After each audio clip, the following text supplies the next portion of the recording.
फेरिमा छौँ र हजुरहरूलाई मेरो नाम प्रहरी निरीक्षक देवराज काफले। म हाल कार्यरत इलाका प्रहरी कार्यालय गलकोट बागलुङमा र हाम्रो यहाँ अहिले उपस्थित हुनुभएका वडा नम्बर 3 का वडाध्यक्ष खडक पुन लगायत त्यहाँ उपस्थित सम्पूर्ण बुवाआमा दाजुभाइ दिदीबहिनीहरू, हामीलाई म एक दुईवटा कुराहरू हजुरहरूलाई केही निवेदन गर्न चाहन्छु।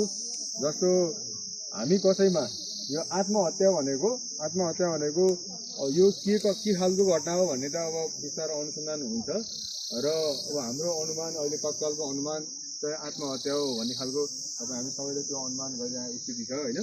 भनेको आत्महत्या एउटा सामाजिक अपराध हो, सामाजिक समस्या हो। यसमा कस्तो हुन्छ भन्दाखेरि मर्ने मान्छे त मरेर जो गइहाल्नुहुन्छ, बितिहाल्नुहुन्छ हैन, तर जो बाँच्ने मान्छे हुनुहुन्छ, घर परिवारको अरू आफन्तजन जो हुनुहुन्छ, उहाँहरूमा चाहिँ पछिसम्म पनि 2 पुस्ता, 3 पुस्ता, 4 पुस्ता, 5 पुस्ता, अझ त्योभन्दा पछिको पुस्तासम्म पनि यसको असर चाहिँ गहिरो चोट परिराख्ने हुन्छ।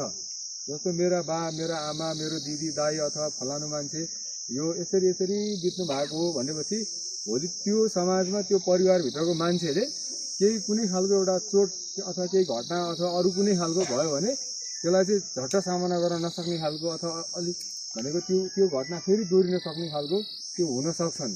त्यही भएर हजुरहरू कसैमा पनि यहाँ सबै धेरै जस्तो यहाँ महिला आमा, हजुरआमा उमेरको मान्छेहरू बढी हुनुहुन्छ, हजुरहरूमा केही समस्याहरू छ भने, केही घरवासी विवादहरू छ, केही पीडाहरू छ, केही तनावहरू छ, अथवा सधैँभरि झगडा मात्रै भइरहने यो खालको स्थिति हुन्छ, अथवा श्रीमानले सधैँभरि मापसे सेवन गरेर आउने, कुट्ने पिट्ने त्यो खालको कुराहरू हुन्छ भने हजुरहरूले चाहिँ श्रीमती भएकै कारणले सहेर बसिरहने नभन्ने त्यो खालको नगर्नु होला। हजुरहरूले जस्तै अहिले वडा अध्यक्ष यहीँ हुनुहुन्छ होइन, भनेको वडामा भयो, त्यसपछि गाउँपालिकामा भयो, चौकीमा भयो, हजुरहरूले खबर गर्नु होला, भन्नु होला, कुनै पनि कुराहरू नलुकाउनु होला।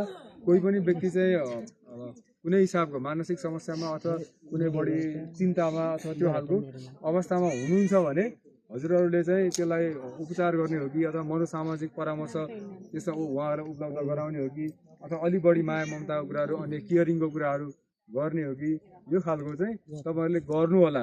जस्तो हाम्रोमा अहिले मेला पर्व विभिन्न चाडबाडहरू हुने गर्छन्, यो कतिपय मान्छेहरू चाहिँ यो सामाजिक कामहरूमा इन्भल्भ नहुने, त्यसमा सहभागी नहुने, आफ्नै काम मात्रै धुनुफुनु गरिरहने, आफ्नै मात्रै हिसाबमा हिँडिरहने त्यो खालको कतिपय हुनसक्छ। हजुरहरूले बोलाउनु होला, बा आमा अथवा को हुनुहुन्छ होइन, त्यो सबै खालको मान्छेलाई चाहिँ भनेको सामाजिकीकरण गर्ने होइन।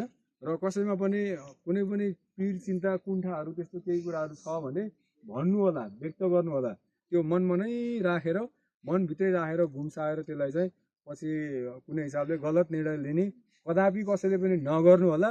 हाम्रो जिन्दगी भनेको यो फुल जस्तो जिन्दगी हो होइन, भनेको मान्छे बाँच्नको लागि कति प्रयास गरेको हुन्छ, कति उपचार गरिन्छ, कति मेहनत गरिन्छ। त्यही भएर हामीले हाम्रो जिन्दगीलाई चाहिँ प्राकृतिक हिसाबले चाहिँ त्यो अब अन्तिम घडीसम्म मरण कुर्नुपर्छ। यो बिचैमा कुनै पनि किसिमको अप्रत्याशित खालको होइन विषादी सेवन गर्ने, झुन्डिने अथवा अन्य कुनै पनि किसिमको यो खालको चाहिँ परिकल्पना नगर्नु होला। यो ठाउँमा फेरि यस्तो खालको घटना घटेर हाम्रो चाहिँ फेरि यहाँ भेटघाट हुने अवस्था अथवा आउनुपर्ने स्थिति त्यो खालको नबनोस्। र यदि तपाईँहरू कसैमा पनि कुनै पनि किसिमको समस्याहरू छ भने, केही हामीले प्रहरीले गर्नुपर्ने अथवा स्थानीय निकायले गर्नुपर्ने कुराहरू केही छन् भने ती कुराहरू चाहिँ हजुरहरूले व्यक्त गर्नु होला, भन्नु होला, बाहिर प्रकाशमा ल्याउनु होला। यिनै विषयवस्तुहरू राख्दै तपाईँहरू सबैको सुस्वास्थ्य, उत्तरोत्तर प्रगतिको कामना समेत गर्दछु। र यो खालको दुःखद घडी र यो खालको अवस्था कसैको घर परिवारले अथवा हामी कसैले पनि आगामी दिनहरूमा बिहोर्न नपरोस्। धन्यवाद। जय नेपाल।